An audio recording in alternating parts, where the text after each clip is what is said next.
No worries, no worries. You have a fun piece of trivia. Yes. So let's do that one first.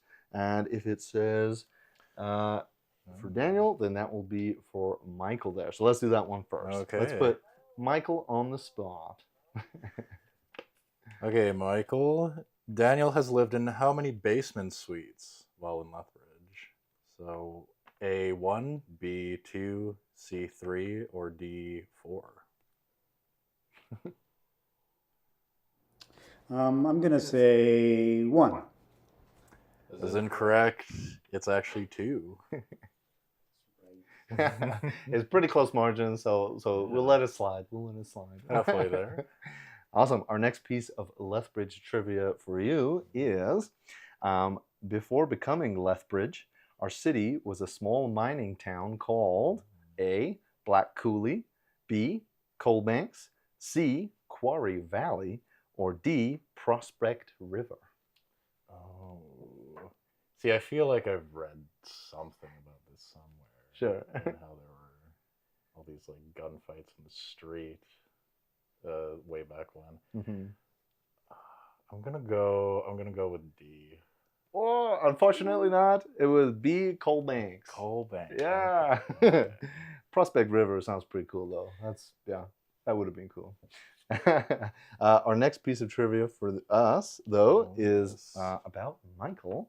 We'll see how well I know Michael. I don't have a very good streak with these, so we'll see how it goes. So the last gory movie Michael saw was 20 years ago, which was A, Hatchet, B, The Human Centipede, C, Hostel, or D, Saw.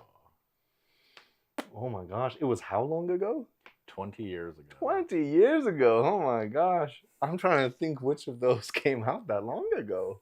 I feel like if I could ask you for help, you would be very helpful. But I'm going to go with either C or D, and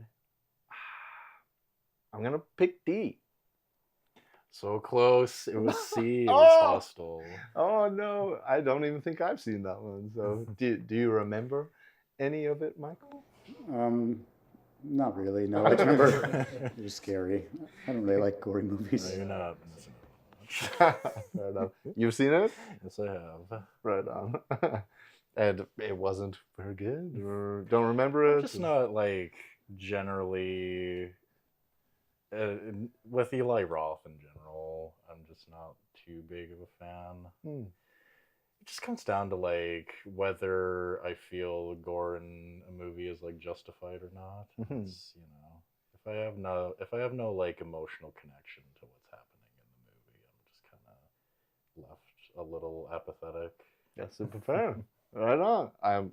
We'll hear lots more about your preferences for that sort of stuff later. So we will dive into our next game, which is This or That. So I'll let you do the honors. Just pick one at random, give it a read, and we'll see what your preferences are. Let's see. Winter or summer? Definitely summer. Summer? I can't stand the cold. I have extremely poor circulation. Okay. So like it's every winter I'm just suffering because I have no blood flow in my toes and fingers. Oh no. Have you we'll get to this later, but have you ever had to like work on set or at work when it's super cold outside? Yes, many times. Yeah, super fair. I think I try to find good mittens, but it's a futile effort. Yeah. I think for myself, there is something about winter that I really appreciate. Being from the UK, you get like this much snow, which you might love. But if you can do something with it, like snowboarding, I try and get out and visit my brother a bit. And if you can do something with it, I think it's useful. Otherwise, yeah, you're just. I will say winter activities are very fun. Yeah. Sledding and all of that. Okay, I'll pick one and we'll see what we get. Right. Oh, truck or car? You know, a truck would serve me well for technical purposes, but I do like a nice car, honestly. Yeah, super fair. I think I would also go with car. I feel like maybe when you get the truck, you become that guy with the truck. Yeah. And then everybody needs help. Yeah, maybe it's a thing where if you have it, then It's you become that person more so when you see like how it benefits you. Yeah. Awesome. I'll let you do I've yet to experience that though. Okay. Donkey or horse? Okay. I'm gonna go with horse. That's super fair. I like a good horse. Yeah. Being in Alberta, all horses are great. I will go with donkey because there's a story behind this one. Okay. In England, I went to the beach when I was young, and they didn't have horses. They had donkeys. So I rode a donkey, and that is what it is. So I feel like I just have to go with donkey. Not a knock against donkeys. No, of course not. Them a lot. Yeah. They've all been very nice. The ones I've seen and met. Yeah. I think they used to have one down at the fort. Okay. Every now and then. I don't know if they're still there, but yeah. They did like horse shows there. Because I lived in Fort Macleod for quite a while too. Okay, yeah. Okay, our next one is plan ahead or be spontaneous. Just in general, or is this for like normally I like to plan ahead for most things, although spontaneity is something I do value a lot as well. Right. In general though, I like to have a plan even if I am like throwing it away though. Right. I think I would echo those thoughts and feelings. I like to have a plan, but as an actor, and it sounded like you were going in the direction of like in filmmaking, sometimes you gotta be spontaneous, but I feel like it's always best to have a plan going in, and then yeah. you know what you kind of have there, so you can break from that mold. And it's fun doing that too. Yeah. Awesome. We will move swiftly along to Tumbling Towers. Okay. Have you played Tumbling Towers before? I have not. Oh, okay. I've played Jenga before, but it's the exact same thing. So yeah, exact same thing. So top 3 rows you cannot pick from. Got to put it on top afterwards. Yes. And I will let you do the honors, and we'll see what questions we get. Should we knock this down on like the first go? Yeah, I think it's only fallen once. Oh, really? And it was Michael, and I don't know if you have feelings about that, Michael, but he just never shuts up about it. He's always bringing it up. It happened one time, okay? You got 29. 29. What's a song you could listen to on repeat, if anything comes to mind? First song that comes to mind for me for that is "Sweetest Perfection" by Depeche Mode. Really love that song. That's my favorite. Probably my favorite off of Violator, which I think is their best album. Okay. But yeah, very very good interlude after the first song on that album. Really leads you into the kind of the tone it's setting and like their general sound, and then it's just takes it in a whole different direction right after this really upbeat like poppy kind of intro into something more like, I don't know if like it gives me a vibe of like it's really like dirty and like kind of grimy but like seductive at the same time. Nice. It's an interesting song. Right on. And I revisit quite a bit. Nice. I think I can't say I've ever heard of that one actually. I'll have to check it out afterwards. But for myself, the first one that came to mind was a song called Bet by Russ. I love hip hop and rap, and it's just like I don't know. It's just a great song. I don't think I've heard that either, actually. We'll have to exchange songs. Yeah. Awesome. Okay, I will. Let's see if I knock it over. There we go. Let's do that one. Another 20. We're gonna go with 25. What do you wish you had more of?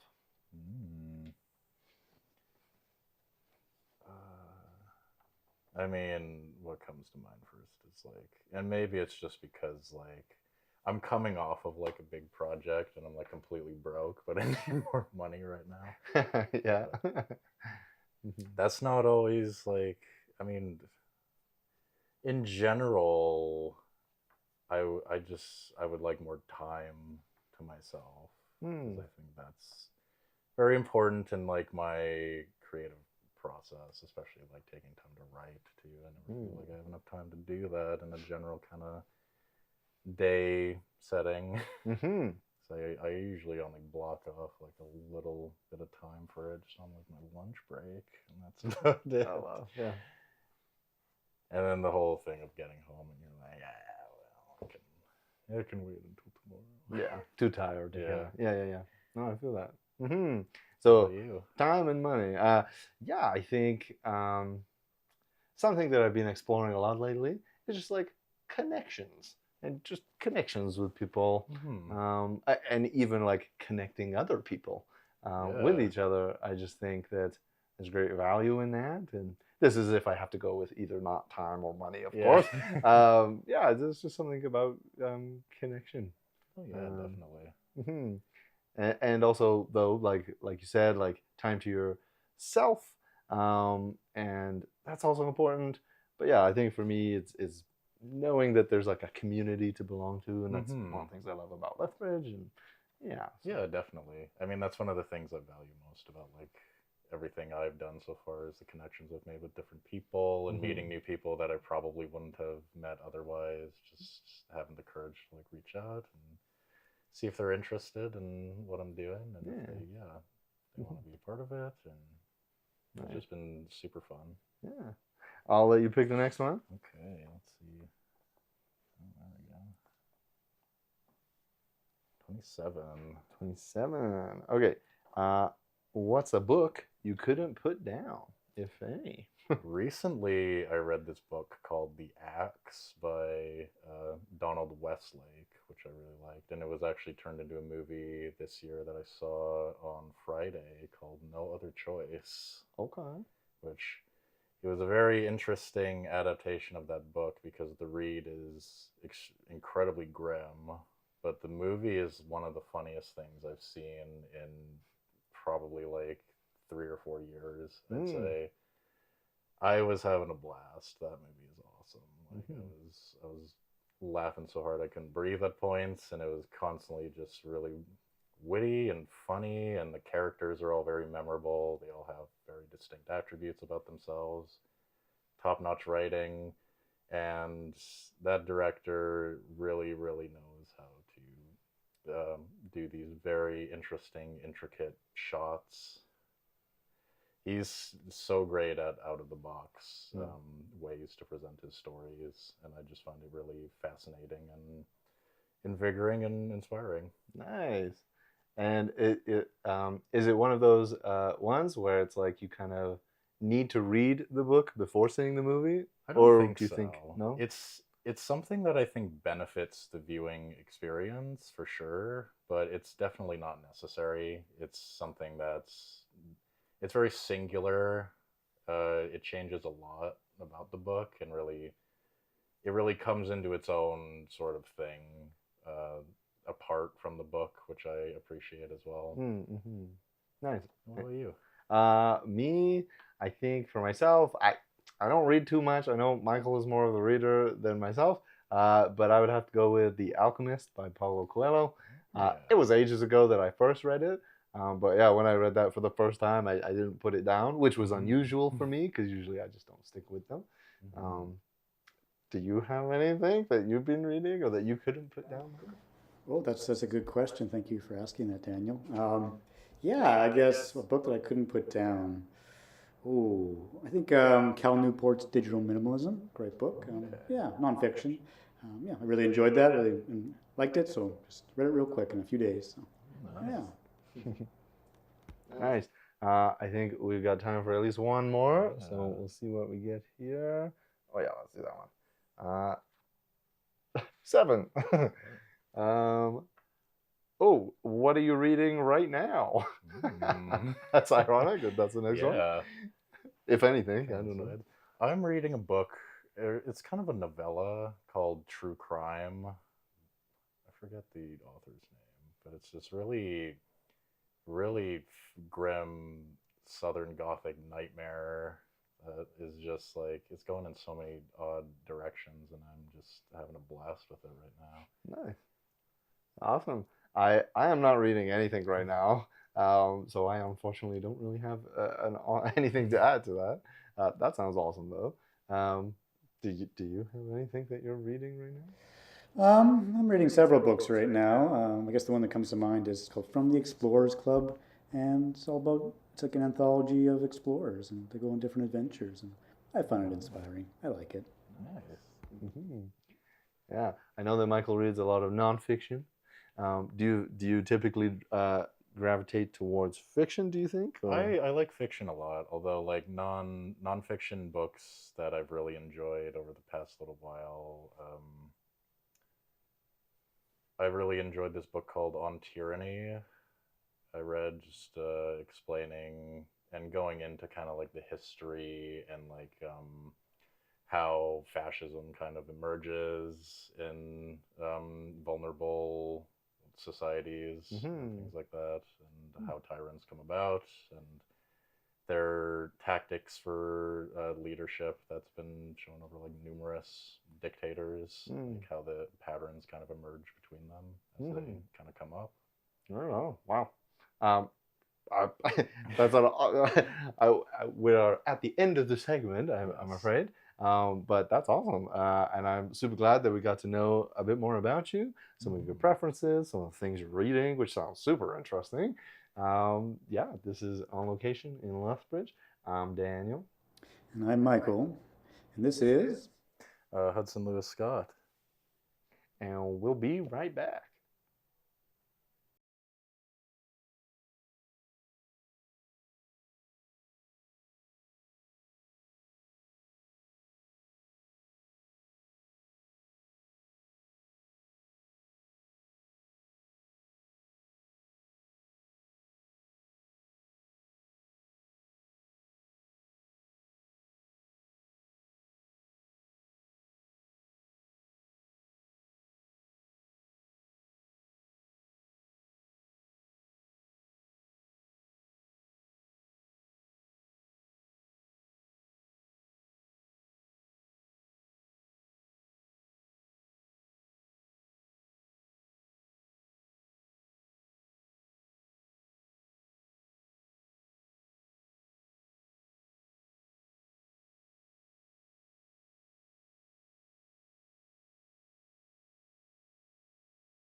Hello, and welcome to On Location in Lethbridge. I'm Daniel. I'm Michael, and this is Hudson Lewis Scott. Yeah, awesome. I'm super excited to dive into our interview with you and get to know a little bit more about your journey and some of the stuff you've done. That sounds good. So, yeah, just to recap, if you could just tell us again what it is you do. So I'm an independent filmmaker. I've been writing a lot longer than actually like directing things, but I started around like 4 or 5 years ago now. It's around in the summertime. So I think this is coming up on like my 5th anniversary now since I first made my first short. But yeah, it's been fun. Yeah. And it's been a really good learning experience so far. Yeah. And I'm going to go back even further. Like, were there any artistic disciplines or anything artistic you did before that? You mentioned like 5 years ago you kind of got into filmmaking more seriously, it sounds like. But was there anything before that? I had always loved writing. Writing had been my primary thing ever since I was like, geez, I can't even remember how old, but I always loved writing. I didn't, even before I knew like what a screenplay was or that movies were written, I always loved movies too.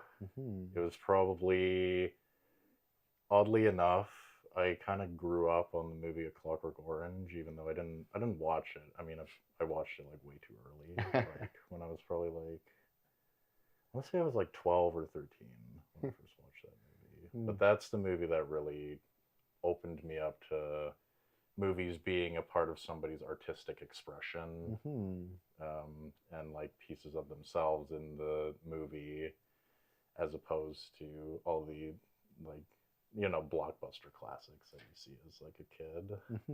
Even though I still have a lot of love and reverence for those movies, that one was the one that really opened me up to what movies could be, and that they could be like whatever you want them to be as somebody making them, because that world and that setting and the look of it and how the characters talk is just completely different than like anything I had ever seen. Yeah. And I had always kind of grew up with it too, because my parents had this huge poster of it, and it had always intrigued me, like what it was from as a kid. That classic one of Alex with the knife out of the A, which I really loved. Yeah, and like coming back slightly to the writing portion of it, like was that like a fostered thing? Like, did your parents foster that in you, or did you just like go for Not it? really, honestly. My parents weren't really like artistic people at all, although they did like some more like avant-garde things, which I think definitely like added to my taste overall. But I've been writing. I'd had a compulsion just ever since I was like 6 years old. These weird little things going on in my head, and I had no other way to like express it really.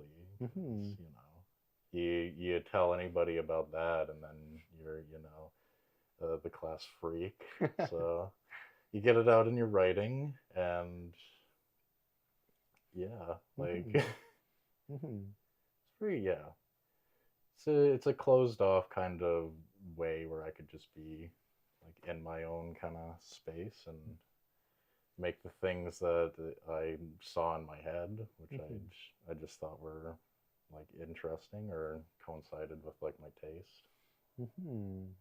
Yeah, and you mentioned that kind of like in the icebreakers, like potentially having more time to yourself to write and stuff. And I'm just curious how that maybe, what impact do you think that had on you, like as a kid, like taking that time to be by yourself and with these, thoughts and just getting them out? I mean, it wasn't really like too much of a choice, honestly. 'Cause, you say you can, anybody who's known me for like a very long time will say like, nobody like really disliked me or anything, but every time I would just be at the back of the class and say something like really dark, and people would be off put by that or a bit alienated. But it's just part of it, having a active imagination.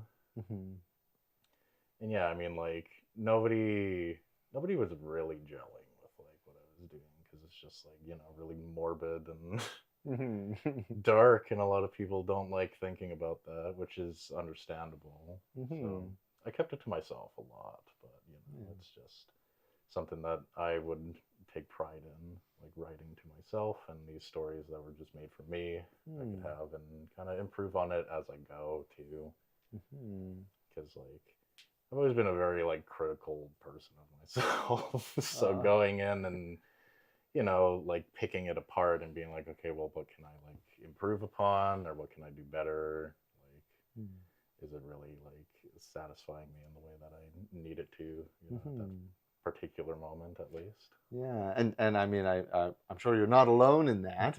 Mhm.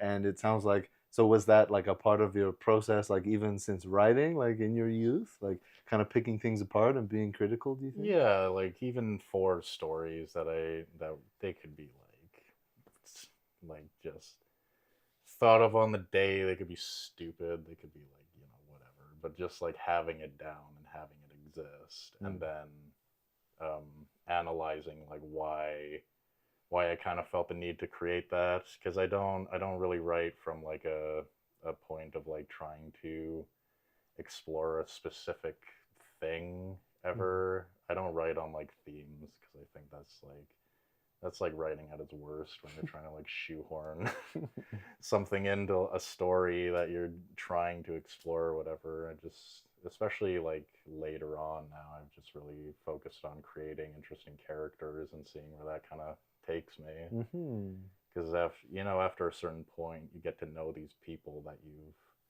sort of created in your head, and you Mhm. get to know like what they would do, what they wouldn't do, like what they think, kind of, and like how they differ from me as well, is Mhm. something I like to explore. It's like differences in the people that I like to write in my stories is like what fascinates me. Mhm. And yeah, after a while, you can just let them do most of the work, I feel. That's an interesting part. Yeah. Um, and you had mentioned like Clockwork Orange, of course, and how that was maybe one of the first instances where you felt like that was the filmmakers like putting a part of themselves into the piece. Mm-hmm. And I'm just curious if you got any sense of that in like yeah your earlier writing or any of your earlier things. Yeah, Yeah. definitely. I mean, not so much. I guess my short films were mostly just me like experimenting with the medium and trying to figure out my taste and like what I liked, and how to, mostly improving on like technical aspects Mm. and things like that. And but my early writing was mostly, I would try to explore like subjects and things, which I didn't necessarily, it because it did make it like kind of torturous after a while, but it did really help in like, when I'm in like a crisis or something. I like to write and Mm. just vomit all those feelings onto the page, just because it's kind of cathartic in that way, and then you shape it into something kind of as it goes, Mhm. if you still like remember what those feelings were, or like what you were feeling at that time. I feel like it's a really good way to sort of investigate that, and kind of translate it in a way that's a bit more cohesive than like trying to Mhm. verbalize it, at least for me. Sure, yeah. I You do not have to go into any specifics, but just that idea of like Yeah. being maybe even if it's not a crisis, even if it's like just a more serious time or even a great time, right? Like Hmm. and just it sounds like yeah, using that medium, that artistic um, outlet to process those things. Yeah. So and I feel like that's super important, and so maybe for people that haven't tried it in that way or like they don't think they're good enough, they're super self-critical, right? Hmm. Like I'm just curious if there's anything more you can share about that of just yeah without getting into the Yeah. details of No. course, but Well, it's more just you having the confidence to actually go out and do it, and even if you know it's going to be bad, just doing it anyway. mm, Because I mean, if you look at any of my early shorts are just stupid things I thought of like in a day, and I'm like, well, just film it and like see what happens, you know? Like I think my first film that I ever did was thought of on the day. I didn't have anything else to do. I just brought my friend to this place and we just made this thing. We didn't have any sound equipment or anything. We just ADR'd the whole thing, so it looks like it's like so poorly dubbed like the entire way through, and like yeah, just all these like cheesy sound effects for all the like fighting that we had done in there. But it was just a good like it's a good way to just like break into it, and then you're already in there. You get the ball rolling, and that's what made me be like, well, I want to make another one that's like better than this one, and then it kind of snowballs after that. Totally, yeah. And so like, was that first one that you mentioned, was that a part of Plastered Gore TV, or was that like what was next after, yeah, like your kind of early writing? Yeah, that was the first the Monster versus Red Bull video. It's the first one I ever made, and that was made in a day just with some friends. Yeah, I had made this like it was just a bunch of like miscellaneous things that I had just had because I had wanted to make something else before that, and I had like all this equipment, but you know, you just get like petrified thinking, because you kind of know subconsciously that the first thing you're gonna make is gonna be like kind of bad. So that I think I didn't do anything with that for like a year probably, and then yeah, one of the days I just said screw it, you know, and just went out. I had this like old just like potato cannon that me and a friend made that I used as like this makeshift squib that we used for like blood effects and things. And like these gun props that we had. It was stupid that we were doing it in public, but you know. I know, it's that confidence, you know, just the confidence to go out and do it. Oh, and I still remember like some of the looks we got driving back, because we were both like me and my friend both like coated in blood in like the front seat, and we had these three people in the back seat. It must have looked like some hostage situation taking place. Oh wow.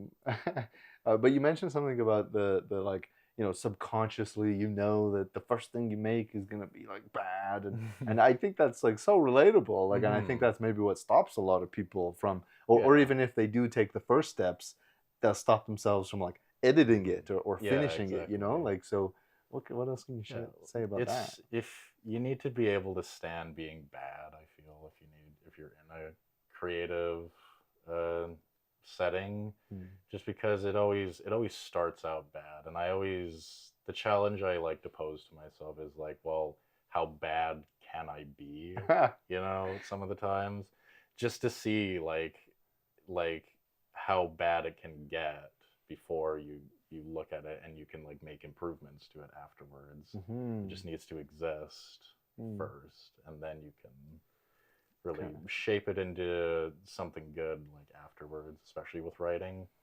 Film, it's a bit different, but like again, it's the same sort of thing of how can I improve like the next one after that, and really taking a look on like, and looking at like how you've improved too, I feel is very important as well. Right.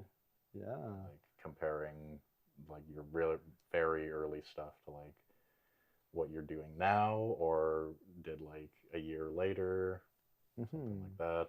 And I really enjoy looking at really, really early short films of like acclaimed directors and people that I admire too, because that can be a very interesting insight into like what they're capable of, like with the resources that you have. Right. Because all these like all the filmmakers I admire, and not like all of them, but you know, they have like a lot of resources available to them when they're making their films.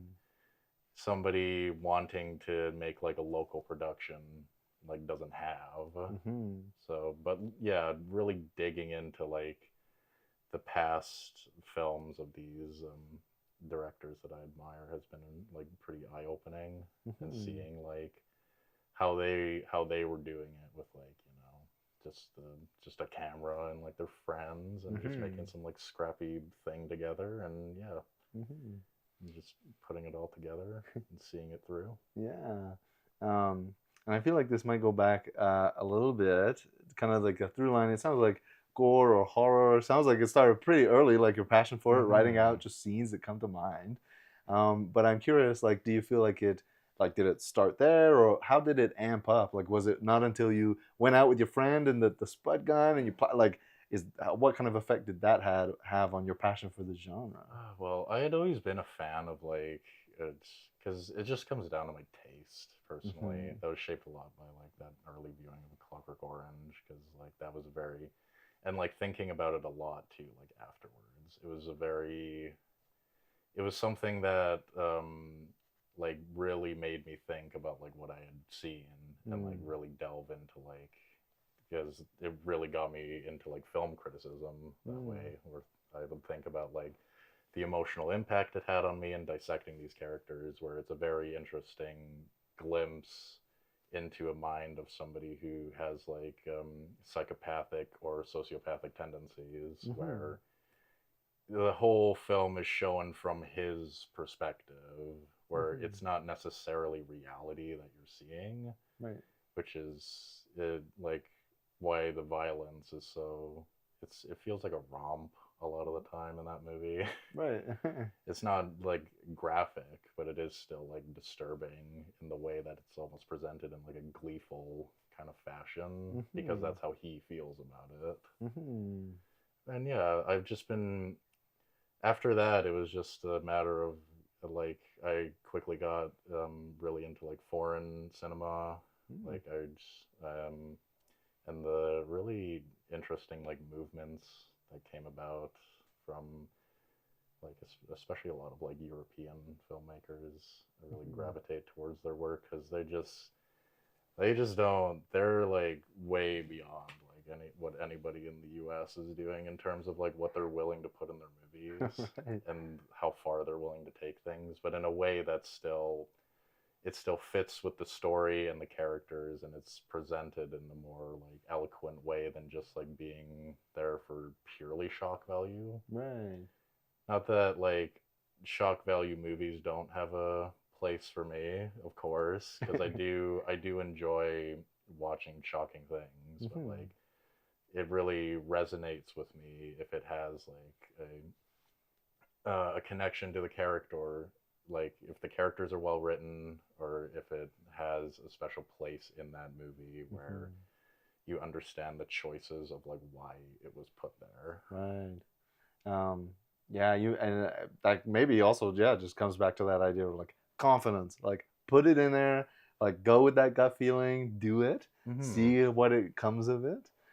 Confidence, and then I don't. Do you have more thoughts on that? Like, yeah, it's just mostly like, and I had always thought there was a lack of like, especially here, because like a lot of people's tastes were not necessarily antiquated to a lot of the things I was enjoying. So I just figured like I would create more things that I kind of wanted to see around here, which is like really visceral and intense stories and characters, and sort of presenting things in a different sort of fashion. Like I can make it as like violent or as gory as I wanted, and like just seeing how far I could go with a lot of the things that I did, and the resources you have available yeah, to exactly. Yeah. Just seeing like how far I could take it, how far I could go with like my concepts, and just trying to get like a bit more ambitious like every time with every subsequent project. Yeah. It's been a really good artistic journey so far. Yeah, I really appreciate that like longevity outlook, it seems like, and I'm sure we'll dive into some like specific examples of things that you've worked on, and kind of dissect those in your showcase with Michael. But I'm really curious about like the foreign stuff, and like where in your kind of timeline was that? Like, was that where I was want to that? say it was around like, because I had a phase when I was like 14, 15 where I got really into gaming and kind of burnt myself out of that, which was probably for the best. Sure. But like, yeah, it was I was really into like I was really into Destiny. That was Okay. like my game where I was like, yeah, I was like no lifing that for a while. But like after that, I had like nothing to do, so I was perusing just like I forget where it was, some like kind of maybe like a torrent website somewhere, but like Hmm. yeah, I'd found this site where I could get it had all of these like South Korean films on there, and I watched this one called Old Boy, which is now my favorite movie. Right on. But yeah, the first viewing of that movie is a guttural experience, like because it's it's a very interesting modern adaptation of Greek tragedy, which really got me into like old texts and old tragedies, like that, because that was a modern retelling or sort of adaptation, but it took it and made it kind of its own thing. But it's kind of like Oedipus Rex in a Mm. way, so that made me seek that out, and then other Greek tragedies as well, Mm. and seeking out kind of like modern adaptations of those too. Like I Mm. really enjoyed Yorgos Lanthimos's like Killing of a Sacred Deer is a good example of like Okay. a modern Greek tragedy adaptation. Mm. But that movie in particular, I feel, is like a very good like gateway into this like South Korean cinema and just foreign cinema in general, Mhm. because it feels like it lulls you in thinking it's like one sort of movie because of the way it's presented. It's very energetic. It has like very frenetic, like kinetic camera work Okay. throughout all of it, and it's presented in a very stylistically interesting fashion where it's um, it's already like at such an extreme from the get go of Mhm. that movie, and you completely understand the main character's like motivations behind like why he wants what he wants, Mm. because it starts out this guy is just imprisoned in this hotel room for 15 years with no explanation as to why or how he was imprisoned there, Okay. and he's released on some random day, and he's just tasked with finding who did it to him and Mm. why Mm. in 5 days. So you understand his need for like vengeance, like right off the bat, because it's Yeah. such an extreme situation, and you just the question being like, why was he put there, is just such a strong, um, dramatic question to have at the center of it, and it does pay off in like an extremely visceral and disturbing fashion, Mhm. because like it's a very energetic, fun movie for like the first 2/3 of it as you're trying to unravel this mystery with him. Mhm. It feels kind of comic booky in a way. There's a lot of like really fun like fight scenes in there, especially the one in the hallway, which is like Mm. iconic at this point. Nice. And then it turns into something like so like just gross and disturbing at the end, like, and it's just a gut punch. Like it's the beautiful way to end the movie. I Yeah. thought it was very emotionally effective. Mhm. And so that was like when you were 14 and 15-ish. Yeah, I love that. Yeah. yeah. And because one thing I'm picking up on is just like I think when most people think about watching movies, it's like, oh, I want to cry. It's like Mm-hmm. heartfelt, or it's like I want to think. It's like intellectual. Whereas I really love this idea of like this guttural aspect, right? That Mm-hmm. you seem to go for and that you Yeah. seem to appreciate and found early I on. yeah, and I like movies that can really pull um, like uncomfortable emotions out of me, Mm. because especially now, since I've watched a lot of stuff, and it Mhm. takes like a lot for me to really engage and feel what I used to, like back when I was watching all these crazy movies for like the first time. Right. But something else I really appreciate too is when you can kind of feel like what the filmmaker's feeling like while they're making it. Mm.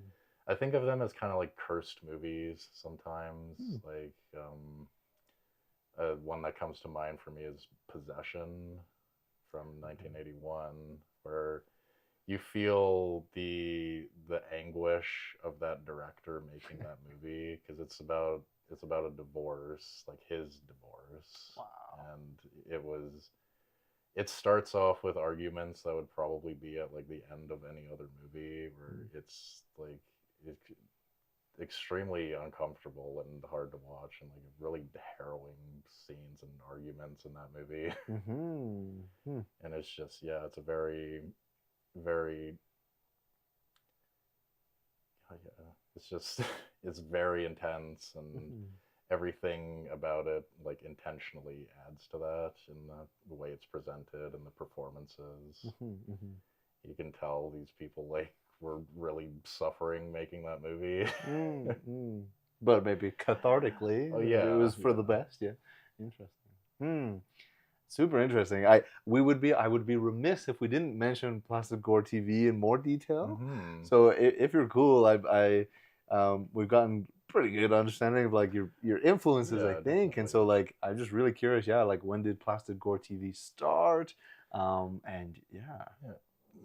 It just started. It started with that first one where I just was kind of bored on a random weekend and decided to make that first thing, just to kind of get things rolling. But after that, it almost became like a compulsion or like an addiction in a way, because I felt like every time I finish something, I'm like, oh, I'm going like too long without like having something in like that I'm actively doing, right? And I'd get like antsy to make something else. So I think the first few were just a lot of like, just one-off like skits and things that I was making. The first one that really like I took a lot of time making was like the Matthew Deere music video.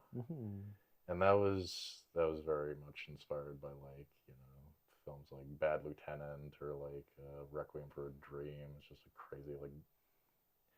crazy character going about on this like really insane like bender, just like abusing all these drugs and digging his grave just deeper and deeper like as he's going. And it's like a kind of fever dream, but we went all over the place for that one. That was fun, just going and picking up like being able to just be like, oh, we're shooting today, let's just go to like some random location and see what we can kind of get away with, even though some of it was kind of like risque, doing it in like public places. But I'm no stranger to that. Yeah, I had him like snorting fake coke at like all these different bathrooms and like the uni and a fucking McDonald's bathroom at one time. Sorry, I don't know if I'm allowed to swear. It's all good. We can pick it up. It's all good. Yeah. Oh yeah. And very ghetto, but yeah. we made it work. Using the resources at hand, right? Yeah. And so Plastic Gore TV. So how long ago did you start that specifically? Was it the 5 years ago that you had mentioned? That's like you really kind of been kind of honing your craft. 5 years ago was when it first started, and then I think it took me like a year to a year and a half of making those like skits before I really wanted to like kind of up what I was doing into something more story driven. Not that the other ones didn't have story, but they were just kind of like bits and pieces where I was just kind of experimenting a bit. And yeah, the Matthew Deere video was one I really spent like much more time on than a lot of the other ones, rather than just like one weekend filming, like thinking of a lot of different things to shoot and places to shoot and like how it would all kind of fit into this one kind of cohesive story. Yeah. And then after that, it was just kind of seeing kind of like what else I could do like after that, whether it was focusing on something that I hadn't done before, like maybe like action or like just something different. I another thing that I'm interested in, and it's a bit of a pivot here, But I'm curious about your work outside of Plastic Gore TV, just because I do think that it is like a very relatable thing, like having something else that you do, whether or not it's creatively engaged or not, and just what that means for like your energy and time, and maybe your journey in creating these things and how it's impacted that. So what else do you do outside of Plastic Gore TV? Well, right now I work as a videographer at Outrageous Advertising. So I do a lot of like corporate and social media advertisements for like automotive places and like golf courses. And recently I shot for like a lumber yard and like a furniture place as well. Just things like that, like fun social media videos, and then the occasional like commercial. I think the thing I did there that was like actually like kind of fulfilling was this commercial I made for Jade Homes for their 25th anniversary. That was quite fun. And I'm curious about just the energy wise, how do you think that has impacted like Plastic Gore TV specifically? Like the amount of time you've been able to give it, or? Well, I wouldn't say anything's really changed because I was working full-time jobs like before. Well, because Plastic Gore TV started before this job as well, so I would be working on these shorts while I was either in school or working. I worked at a furniture place for a while, like while I was doing some of the earlier stuff. And it was just like, like all the jobs kind of have their pros and cons. Like the thing I did enjoy about working at the furniture place was that I could kind of be on like autopilot while I was listening to something else while I was doing the work, which I enjoyed because I was really into like audiobooks. I listened to a lot there. Some of my favorite books I found there, which I wouldn't have had the time for like otherwise. One of them is a book called Carry and Comfort, which I really enjoyed, which is like a 50+ hour audiobook, which is it was insane, but I listened to that over the course of like a week or so. And it was great. I had a really great time with that. Nice. Okay. We are kind of almost at our time here, so kind of pivoting again. But one of the questions we always try to ask people is just, how has your artistic practice influenced your everyday life, do you feel? Well, I'm better than I used to be at talking to people. I'm a bit less of a recluse now. Sure.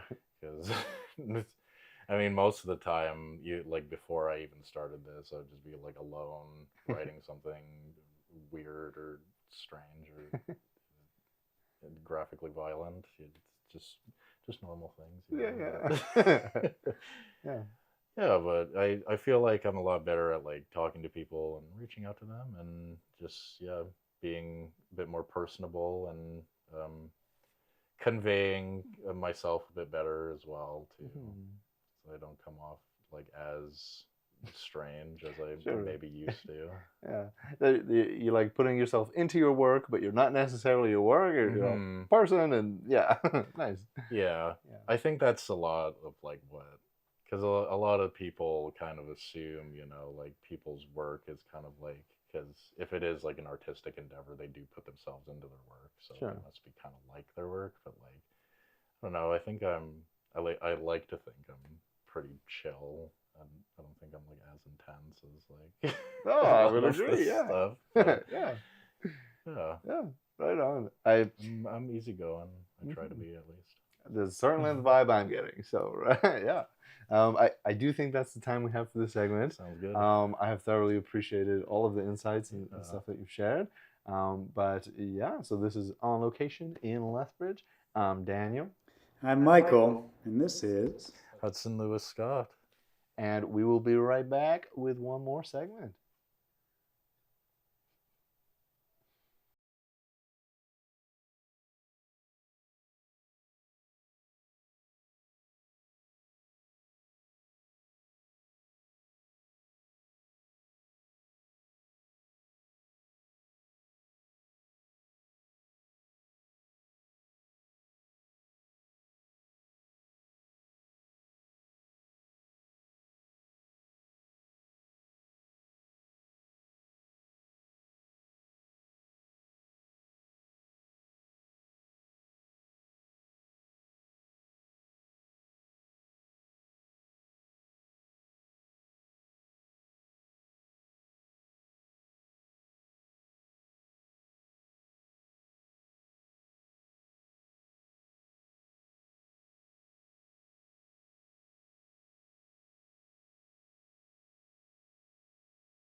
Welcome to On Location here in Lethbridge. I'm Michael. I'm Daniel, and this is Hudson Lewis Scott. Yeah, so I really enjoyed the segments with Daniel. I'm learning about your artistic practice and, of course, a little about you beforehand. Yeah, but this is the showcase portion. And so with that, we want to kind of, showcase your work. And, of course, it being primarily film, we're going to see some images from some of the films you've made. Sweet. I'm really excited to talk about them and, learn about how that experience went. So, yeah, so I think the first one we want to cover was called Prescription Psychosis, right? Yes. Yeah, tell me about that one. That kind of came about when I was I'd been like just chronically online, just on YouTube, and I'd come across these like ASMR videos, and like some of them I found going deeper into that kind of rabbit hole got like very strange very quickly. There was a lot of weird things in there, and I had this image of this man like trying to make a video like that, and it going just kind of like completely off the rails and like invading his like life, and like yeah, all these weird kind of ideas kind of came about. And it was an idea that I thought was small enough I could just film it like where I was. I didn't need like any sort of, I only needed like one actor for it basically. So that's how I got that rolling, and it was fun shooting that. Like that was probably the first like short film I had done that was over 5 minutes. So I think this was a 10-minute short if I'm remembering correctly. And yeah, utilizing like music too, even though I was ripping the score from a lot of movies I enjoyed, just because I didn't have the money to make a score, and I don't know how to make music, and I don't know anybody that does do music, so I was making do with that. But I still look back on that, and I appreciate all the people that were willing to help me with that. It was a very small, intimate kind of production. I think there was only like 2 to 3 people like at any given time, like apart from myself. So just very scaled down and very very small, but But yeah, clearly memorable. Yeah, and yeah, I think like you talked about earlier with Daniel, just like that, working within what you have. And yeah, I mean, you could think of this huge big production, but better to make something, and especially early on, right? Yeah, definitely. Yeah. And yeah, so there's a 10-minute short. That was kind of a longer one at that point for you. Yeah, like how long would you remember how long it would have taken you to film that? I filmed it over the course of, I want to say, 3 weekends.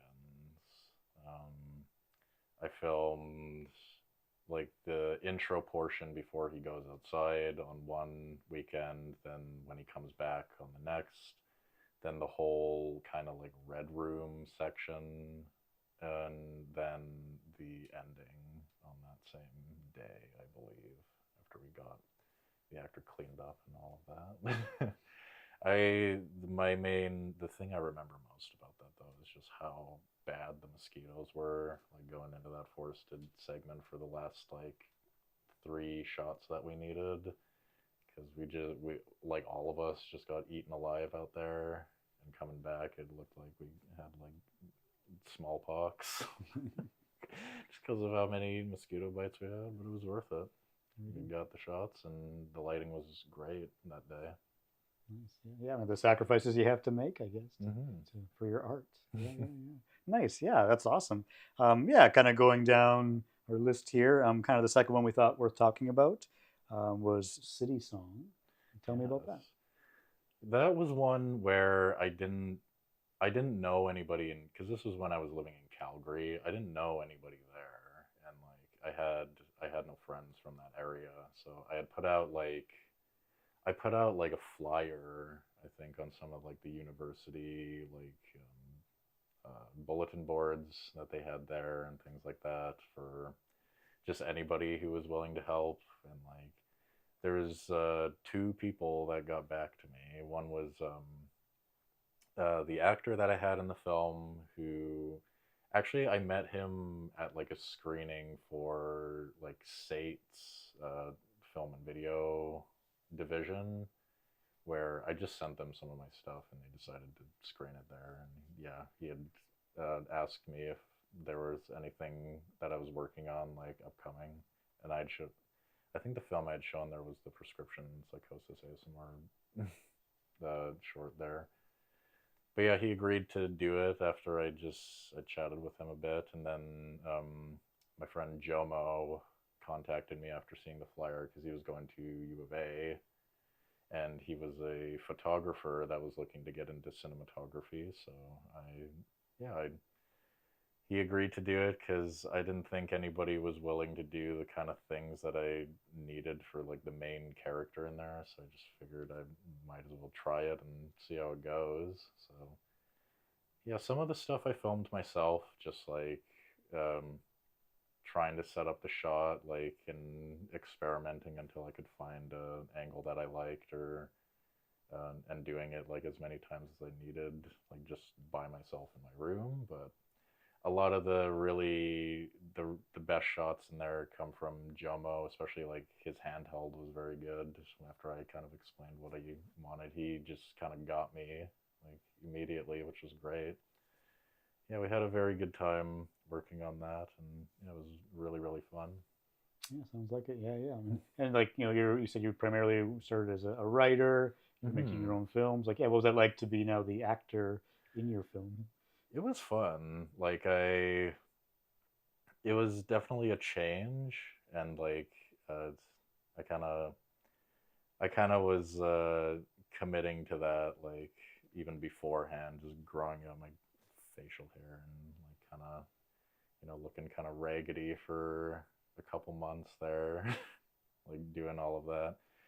But yeah, like just because it was another like very intimate kind of thing where it was just me and those two pretty much for the entirety of the shoot. So you could try things out, and like there wasn't really anybody to be like embarrassed in front of, so you're free to just like try things, and like especially that ending kind of freak out that I was doing. Like I didn't realize how physically taxing that can be, doing that for like 2 minutes at a time, like of constant movement. Yeah, that exhausted me. Mm-hmm, Yeah, it was super fun, and I had a really good time and meeting everybody on that. Nice. Yeah, yeah. Mm. And was that kind of like the first time you had like a cinematographer that wasn't you running the camera? How was Yeah, that? I normally shoot all of my own films and like light all of them too, and I did do a lot of the lighting on that too, like the lighting design. But yeah, all of the angles we just experimented with, and like we're just kind of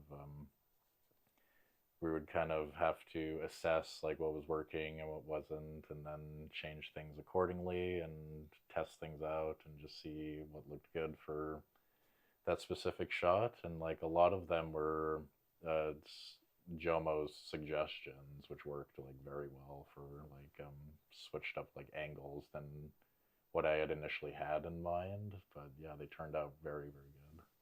Nice. Yeah, that's great. Sounds like a great experience. Mm-hmm. Yeah, the other one we wanted to talk about was TDFTW. Yeah. Tell me about that.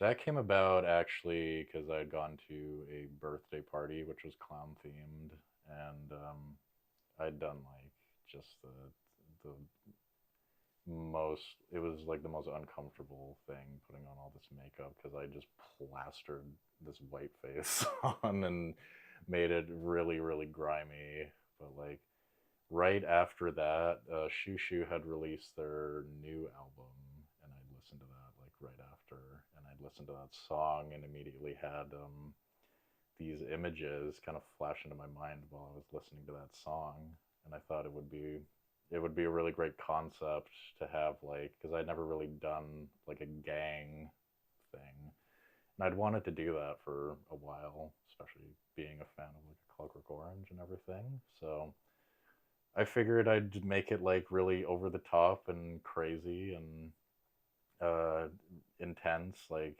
really high octane, even compared to like other things I've done. Just like a constant, like every single aspect adds to the speed and ferocity of it.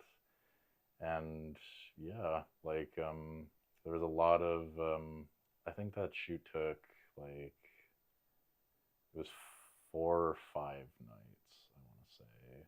But yeah, finishing extremely late and everybody was like super tired.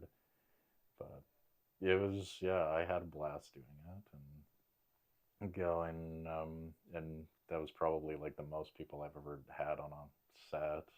Some people I didn't even know were coming and they just showed up. And I'm like, all right. They were helpful hanging around, and I could just like, tell them if something needs to be moved or something like that. And it was good. And that was another one where it was pretty. We got kicked out of a lot of places for filming just because it was like a guerrilla style going, especially like the outdoor parts. And a lot of the places didn't we know we were filming there, like the motel that we filmed at, which was kind of probably not the wisest thing to do because like there was a lot of rampant like drug use going on in the short that we were shooting in the motel. But they like we were quiet and they didn't bother us, and they were they were pretty receptive to us, which was nice. I actually shot a new film there, and where they actually like knew what was happening this time, and they were very, very accommodating. And I also did all these scars are from when I burned my hand for the cigarette shot.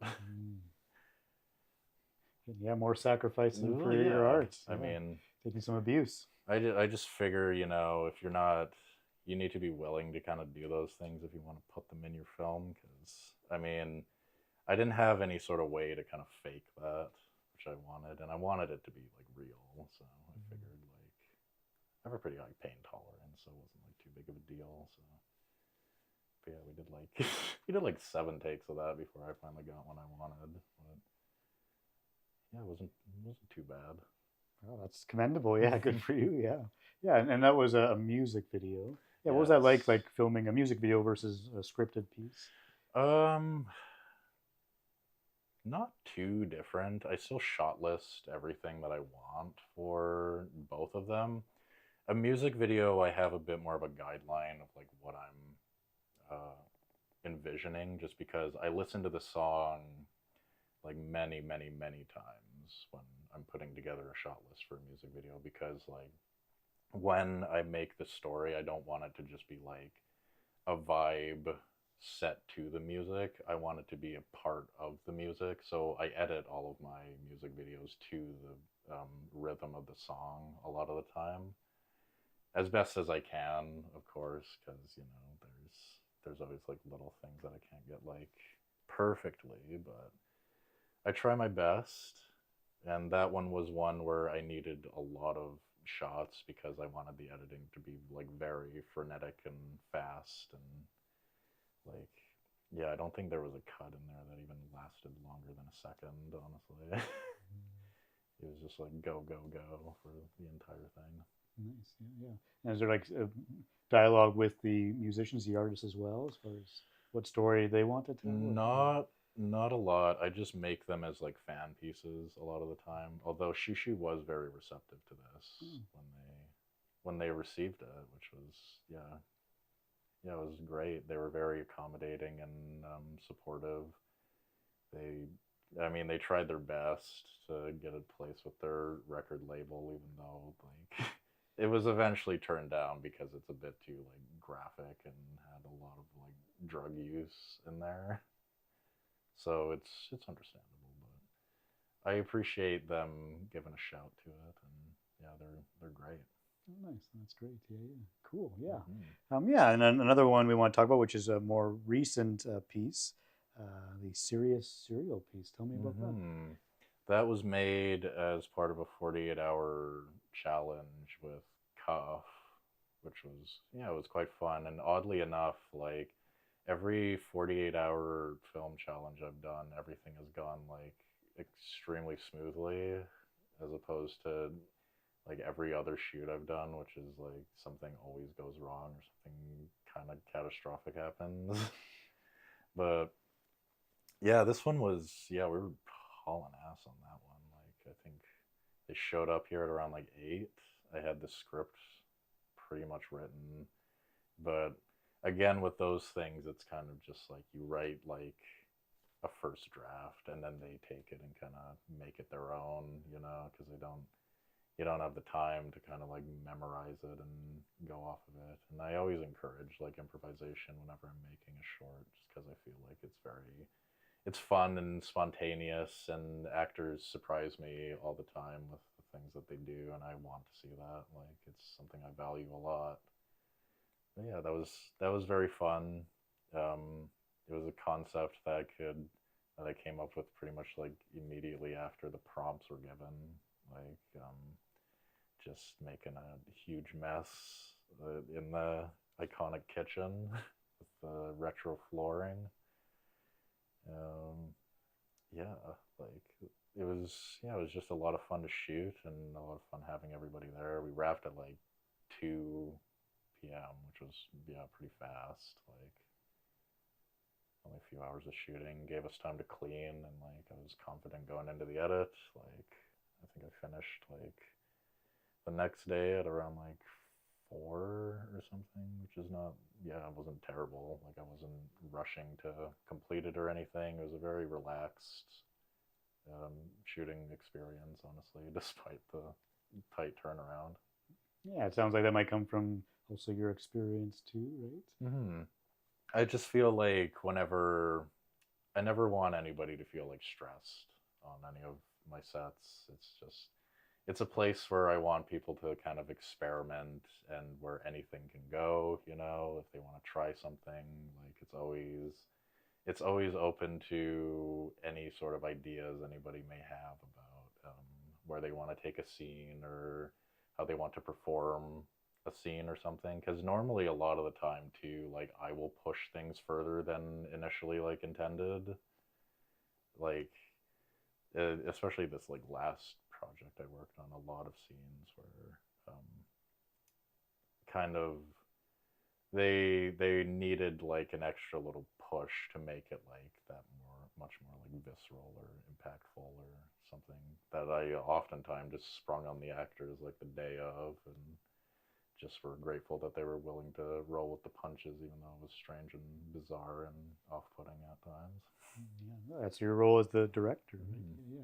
Yeah. I was curious about that one, Hudson, because I remember watching it, and like at one point there's like intestines that are shown. Mm-hmm. How do you make those in such a short period of time? Those I actually just had from, even before like the prescription psychosis ASMR thing, which was like, what year was that? 2022. So I've had those props for a long time, and they're very good. I quite enjoy them, but a lot of my effects are pretty like simple, honestly. I just use like I like blood syringes, because you can control the flow of it pretty well, and you can just change the viscosity of your blood just dependent on like what you're doing, kind of. That was like big and over the top, so we added a bunch of water to it to make it like spray everywhere. And like you can really adjust like the pressure with that quite nicely, I find. But yeah, that's pretty much just like a oil syringe that you would get for your car, which I attach like tubing to, and seal the tubing at the end and make a hole, and just attach it somewhere, or just hold it, even like if they're off, like out of frame. It creates a very good effect depending on like what you're going for. Yeah, oh, absolutely. Yeah, it looked very realistic, and especially doing that in such a short period of time. Yeah, yeah. Speaking of time, I think that's all the time we have for this segment. Sounds good. Yeah, I really enjoyed just learning about your process and talking about some of those films specifically. Yeah, thank you. Yeah. So this has been On Location here in Lethbridge. I'm Michael. I'm Daniel, and this has been Hudson Lewis Scott. Thanks so much for watching.